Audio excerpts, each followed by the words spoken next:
LCP Assemblée nationale et MAF Assurance présentent, avec le soutien de l'ADEME, Transportez-moi.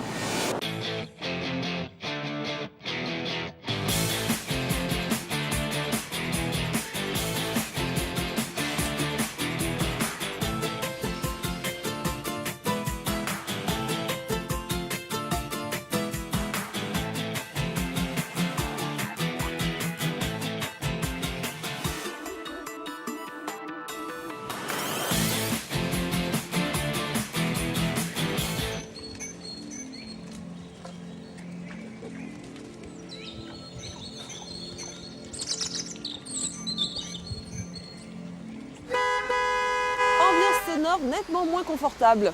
Bonjour et bienvenue dans Transportez-moi. Ce mois-ci, nous nous intéressons à un phénomène longtemps négligé, l'impact du bruit. 80% des bruits considérés comme une nuisance sont engendrés par les transports routiers, ferroviaires, aériens.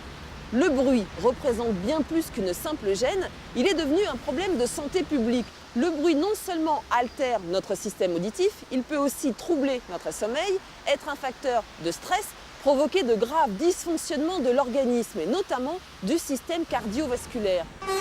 Alors comment étudier le bruit et ses impacts? Quelles solutions adopter? Tout de suite, le sommaire de notre émission. C'est mieux. 40 millions de Français seraient gênés par le bruit, en particulier celui des transports. Trafic routier, ferroviaire ou aérien, comment identifier et combattre efficacement les nuisances sonores? Avancées technologiques, mesures réglementaires ou répression? Silence, on bouge. Comment prendre en compte la pollution sonore des avions sans altérer leur performance moteur ou aérodynamique? Notre chroniqueur Gérard Felzer nous fait découvrir les dernières innovations dans les coulisses de fabrication des réacteurs du futur. Vous ne les entendez plus vraiment, et pourtant ils sont partout. Analysés, décortiqués, reconstitués.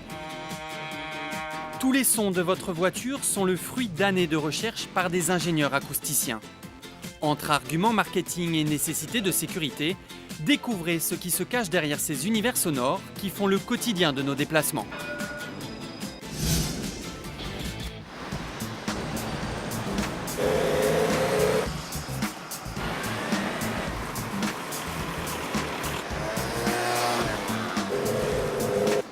Je vous présente Bertrand, notre ingénieur du son. Coucou, oui, notre ingénieur du son qui pêche les bruits à la source. Les niveaux sonores sont mesurés en décibels. Pour vous donner un ordre d'idée, 20 décibels, c'est le niveau sonore d'un vent léger, d'une douce brise. 80 décibels, c'est le niveau sonore d'une voiture qui roule.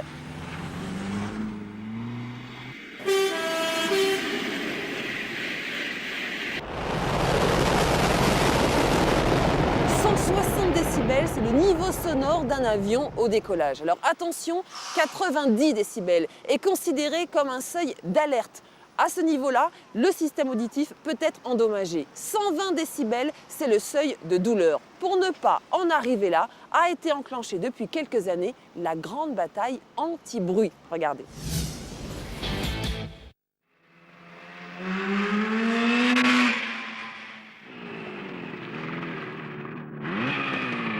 Pour un contrôle, le bruit de votre véhicule.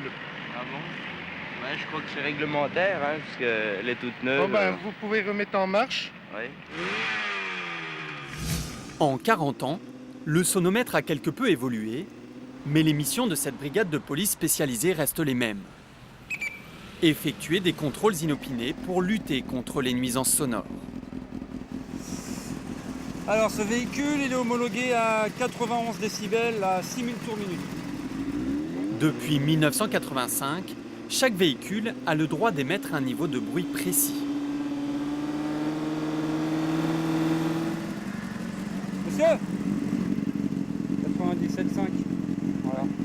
Pour 91. Même avec une tolérance, vous êtes encore au-dessus. D'accord? Tout ça parce qu'il manque le réducteur. D'accord? Modification du pot d'échappement et dépassement du volume sonore, ce motard en est quitte pour 2 amendes d'un total de 180 €.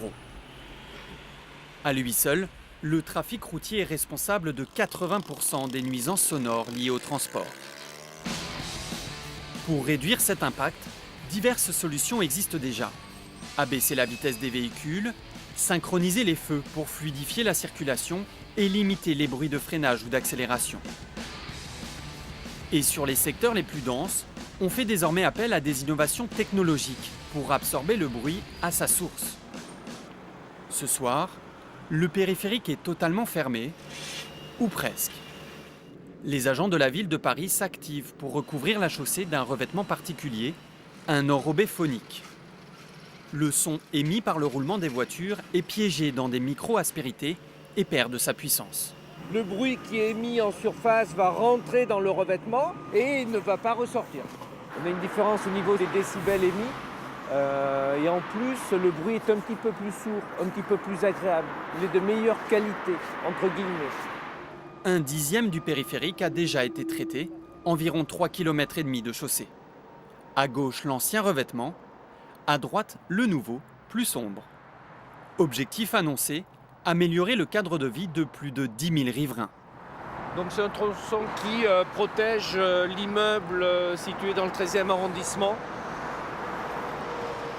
Pour déterminer les zones, on a fait des études par rapport aux distances avec les immeubles, le nombre de riverains concernés. Nous avons priorisé certaines zones. Mais problème, les sources de nuisances sont souvent multiples. Dans ce quartier par exemple, le bruit du métro s'ajoute à celui du trafic routier. Lorsqu'Yvon embarque dans une rame, il ouvre grand ses oreilles.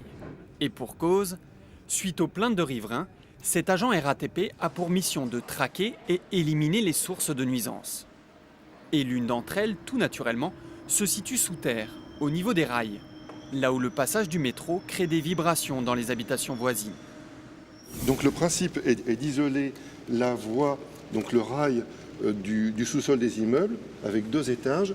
Un premier étage qui est situé ici, au niveau de la tâche, et également sous le rail. Et le deuxième étage qui est situé plus bas, il est situé sous la traverse ici. Autre source importante de bruit, l'usure et la déformation des roues. Dans ce cas, direction le hangar de maintenance. Sur ce train, de légers défauts de freinage ont créé ces petites aspérités sur la surface des roues.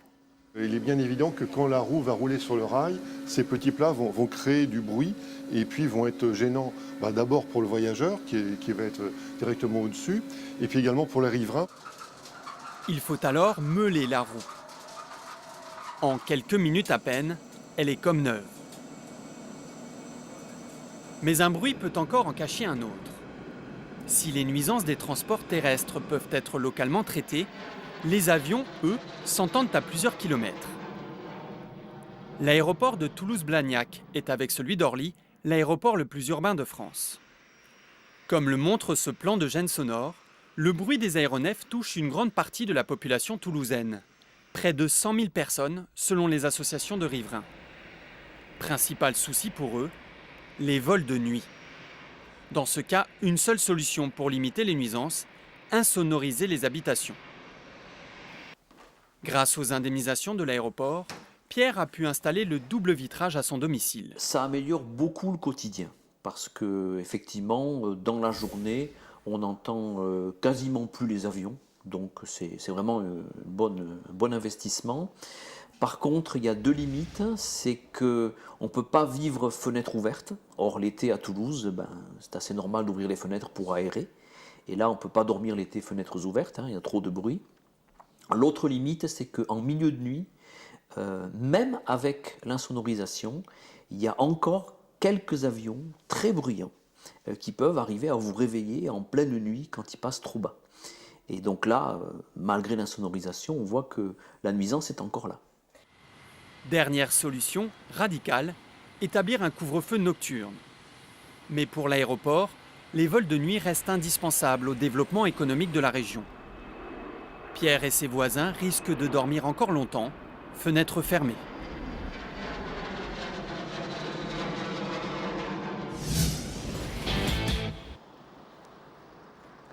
La ville, ses voitures, ses bus, ses tramways, voici le terrain de prédilection des chercheurs de l'IFSTAR, l'Institut français des sciences et technologies, des transports, de l'aménagement et des réseaux. Nous avons maintenant rendez-vous avec Joël Lelon, responsable de l'antenne lyonnaise de l'IFSTAR, qui avec son équipe étudie les sources du bruit. Et vous allez voir qu'il a quelques petites révélations à nous faire. Alors Joël, merci beaucoup de participer à notre émission Transportez-moi. Expliquez-nous déjà d'où vient le bruit d'une voiture qui roule. Pour un véhicule léger, il y a essentiellement deux sources de bruit. Le bruit dû au moteur et le bruit dû au roulement, c'est-à-dire au contact pneumatique chaussé. D'accord, c'est ce que vous avez modélisé c'est ce que l'on ici. voit, voilà, c'est ce que l'on voit sur ces cartographies. Ici, vous avez donc un véhicule léger qui circule à une vitesse de l'ordre de 20 km/h. Et c'est un véhicule hybride qui est équipé de deux moteurs. D'accord. Un moteur conventionnel sur l'essieu avant et un moteur électrique sur l'essieu arrière. D'accord. Dans ce mode hybride, seul le moteur conventionnel fonctionne. Donc c'est ce que l'on aperçoit sur cette cartographie où les niveaux de bruit sont relativement importants au niveau de l'essieu avant. Le niveau sonore atteint 70 décibels. 70 décibels, Voilà, à seulement 20 km/h. Seulement 20 km/h. Attention, c'est mesuré relativement près du véhicule. En mode électrique, donc grosse différence, le moteur conventionnel ne fonctionne plus, seul fonctionne le moteur électrique situé sur l'essieu arrière. Et là, vous voyez tout de suite que le niveau de bruit est beaucoup plus faible, de l'ordre d'une soixantaine de décibels. Oui. Donc un écart relativement important. Alors maintenant, ce qui est important de signaler aussi, c'est qu'en ville, lorsque les vitesses sont relativement basses, sera prépondérante la source d'origine mécanique, donc le bruit du moteur. Le bruit du moteur. Alors montrez-nous, vous avez un graphique. Vous avez le comportement du bruit mesuré au niveau de l'essieu avant, d'accord, en fonction de la vitesse du véhicule. Vous avez le bruit moteur ici qui émet, donc, et qui est prépondérant jusqu'à une vitesse de 30 km/h. Alors ça qui est incroyable, c'est qu'à seulement 30 km/h, le bruit du moteur n'est plus la source principale, c'est le bruit du roulement qui prend le pas. Alors qu'est-ce que cela veut dire? Cela veut dire que le bénéfice du moteur électrique sera essentiel pour les basses vitesses. Pour les basses vitesses. Voilà. Mais pour les vitesses au-dessus de 30 km/h, il n'y aura aucune différence entre un véhicule électrique et un véhicule conventionnel. Merci beaucoup Joël. Alors vous allez voir qu'il se passe aujourd'hui exactement les mêmes choses dans le domaine aéronautique. Aujourd'hui, les constructeurs cherchent à fabriquer des réacteurs moins bruyants et c'est l'objet de la chronique de Gérard Felzer. Bienvenue chez Snecma du groupe Safran, l'un des plus grands constructeurs de moteurs d'avion au monde. Et contrairement aux apparences, ça a commencé comme ça. Et oui, ça s'appelait Gnomerone. Snecma construisait des motos et des moteurs qu'on a utilisés par la suite pour l'aviation.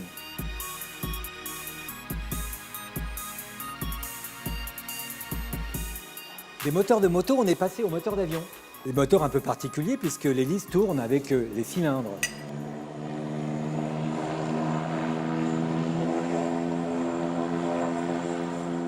Alors imaginez le bruit, pétaradant, une quarantaine de motos sans pot d'échappement en gros. Alors on est passé du moteur à combustion au moteur à réaction. Alors question bruit, là on est servi, il s'agit du moteur du Concorde. Évidemment, à l'époque, dans les années 60, le bruit et la puissance étaient totalement antinomiques. Il fallait beaucoup de puissance, et tant pis pour le bruit.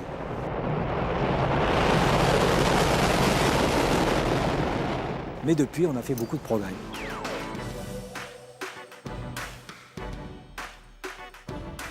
Ici, à Villaroche, près de Paris, sortent environ 70 moteurs par mois. De la conception à la réalisation, il faut être à la traque du moindre bruit.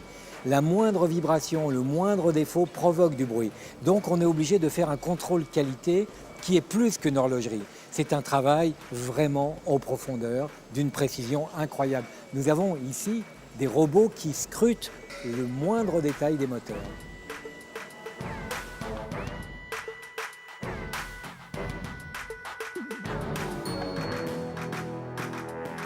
Sur cette chaîne sortent les CFM56 qui équipent la plupart des avions moyen courrier dans le monde. Et bientôt, ce sera la place des moteurs LEAP, nouvelle génération, qui fait beaucoup moins de bruit, qui consomme beaucoup moins, et vous allez voir pourquoi. Un moteur est composé de 3 parties. D'abord la soufflante, qui est une grande hélice, qui par ses gaz d'éjection fournit 90% de la poussée. Ici, les chambres de combustion, là où on allume le pétrole mélangé à l'air, qui fournit de la poussée pour faire tourner une turbine. Et enfin, les gaz d'échappement qui s'échappent par la tuyère. Au niveau de la turbine, on a travaillé ici, notamment sur le dernier étage de l'hélice, pour garder le bruit au maximum à l'intérieur du moteur plutôt que le diffuser à l'extérieur. Un gain considérable. Une autre source de bruit importante est cette soufflante. Et là, on a fait des progrès considérables parce que l'architecture du moteur fait qu'on a un diamètre plus grand. Nous avons des pales extrêmement sophistiquées qui fait qu'on peut emmagasiner beaucoup plus d'air et avoir une vitesse de rotation moindre et une vitesse d'éjection des gaz moindre également, ce qui au total fait beaucoup moins de bruit. Résultat, l'empreinte de bruit au sol autour des aéroports a été réduite de 75%.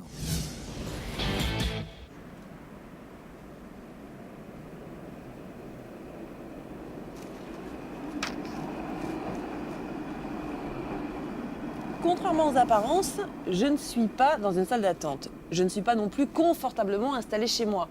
En réalité, nous sommes ici dans le salon expérimental du laboratoire Transport et Environnement de Lifstar et nous participons à une expérimentation sur la perception des bruits urbains par les riverains. Et en toute confidence, je n'ai qu'une envie, c'est fermer cette fenêtre. Patricia, vous êtes psychologue. C'est vous qui menez cette étude au sein de Lifstar. Donc au total, vous allez recevoir une centaine de personnes dans ce salon. Vous les soumettez à des séquences sonores, de bruit de circulation, tramway, klaxon. Il y a 4 séquences sonores. Et ça passe par cette fausse fenêtre, ouverte sur un faux paysage, avec des bruits de circulation. À l'issue du quart d'heure d'exposition, vous faites remplir un questionnaire. Un questionnaire tout simple, où on leur demande de décrire ce qu'ils viennent d'entendre. Pour vous, le bruit durant cette séquence était lointain ou proche. Moi, je dirais proche. Régulier ou irrégulier, fort ou faible, plutôt fort. Et vous avez comme ça tout un questionnaire pour évaluer la perception, enfin que les gens témoignent de leur évaluation de la perception du bruit. De ce qu'ils ont retenu finalement de cette séquence alors qu'ils faisaient une autre activité qui était la lecture.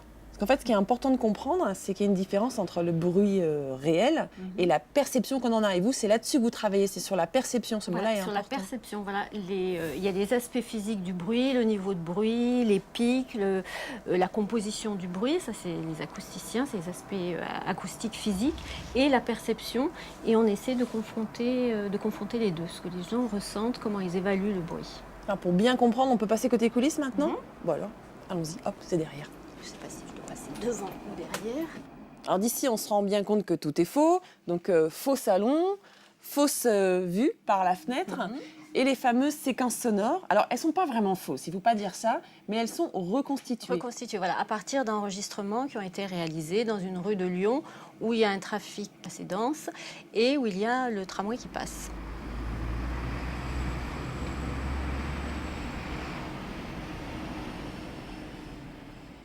La question, c'est comment sont perçues ces deux sources en fonction des différentes combinaisons. Est-ce que le tramway va être perçu différemment quand le bruit de fond est très dense, parce qu'il va être noyé, parce que du coup, ça sera une espèce de gros brouhaha?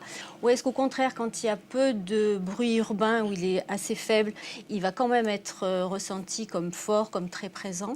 On ne sait pas, on regarde comment sont perçues ces différentes combinaisons, comment les gens s'expriment lorsqu'il y a deux sources combinées.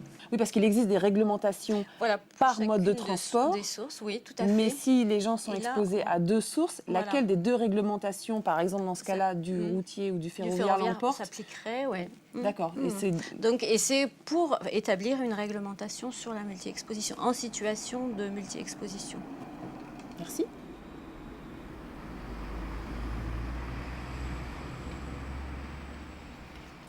La solution pour améliorer notre qualité de vie, voire notre santé, est-elle de supprimer le bruit ou bien de le transformer? La question se pose, d'autant plus que dans certaines situations, le bruit joue un rôle essentiel. Regardez, ou plutôt écoutez.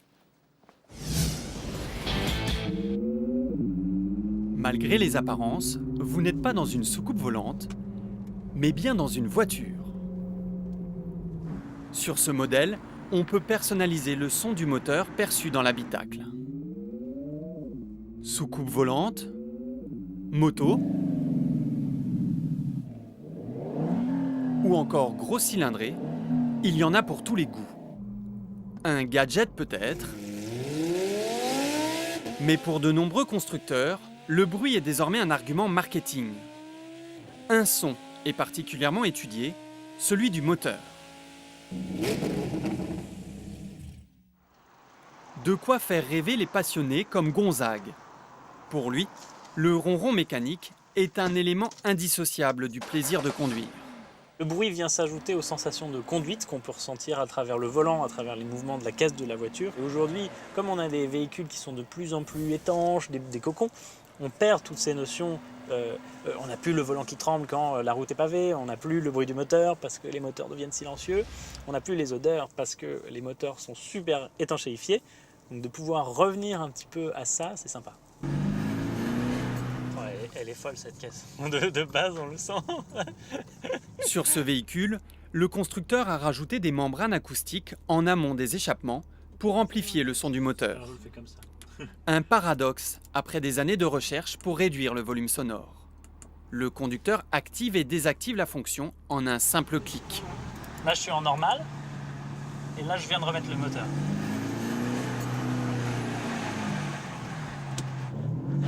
Ah ouais, on l'entend. C'est clair. C'est bien. Bah, c'est sympa. Quelqu'un qui aime bien conduire va aimer avoir le son. Moi, j'aime bien conduire. Aujourd'hui, le son du moindre équipement d'une voiture est analysé, décortiqué, puis reconstitué. On appelle cela le design sonore. Sans le travail des ingénieurs acousticiens, votre véhicule pourrait bien ressembler à ça. Tout. Dans 50 mètres, tournez à gauche. Avec le développement des véhicules électriques, le design sonore prend une dimension supplémentaire. Plus silencieux par nature que les voitures thermiques, les véhicules électriques pourraient être dangereux pour des piétons inattentifs. En prévention, le constructeur a donc ajouté un son spécifique.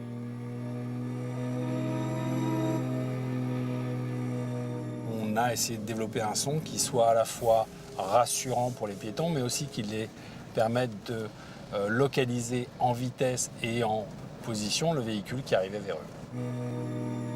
Ce son est émis jusqu'à 30 km/h. Au-delà, le frottement des roues sur la chaussée suffit à entendre la voiture arriver. Sécurité, confort et information. Porte de Pantin, parc de la Villette. Les trois grands axes du sound design. Depuis fin 2012, sur le tram T3 de Paris, les voyageurs peuvent entendre ce type d'annonce. Porte de Pantin, parc de la Villette. Derrière cet univers musical et sonore se cache un compositeur.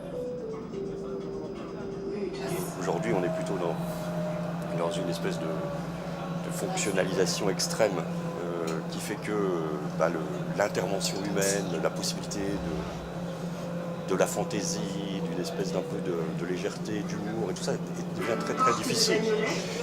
Donc tout ce qui peut un petit peu réintroduire ça, à mon avis, est bienvenu. L'idée aussi à travers ça, c'est de rendre au maximum, on parle de transport en commun, de le rendre aux usagers, donc à la collectivité, donc de ne pas avoir une approche froide, administrative, formelle de la signalisation, mais à travers ce petit moment, plutôt d'envoyer une petite bouffée d'oxygène ou d'humanité, une petite mini-invitation au voyage. Pour stimuler l'imaginaire, Rodolphe a enregistré les voix de Parisiens anonymes, mais aussi celles de personnalités de renom comme Jane Birkin, Comte Moulin de Pantin ou Jacques Higelin. Poterne des peupliers. Saurez-vous tous les reconnaître? Rendez-vous sur transportez-moi.fr. Poterne des peupliers.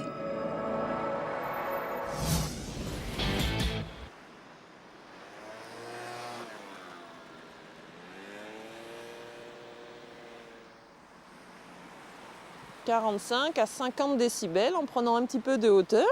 C'est pas mal, plus confortable qu'au milieu du trafic routier. Si vous aussi voulez connaître votre environnement sonore, vous pouvez télécharger des applications. Des liens sont à votre disposition sur notre site transportezmoi.fr. On se retrouve le mois prochain pour un numéro inédit et d'ici là, eh bien sur le site ou bien sur la page Facebook. À bientôt. Le bruit peut non seulement troubler nos...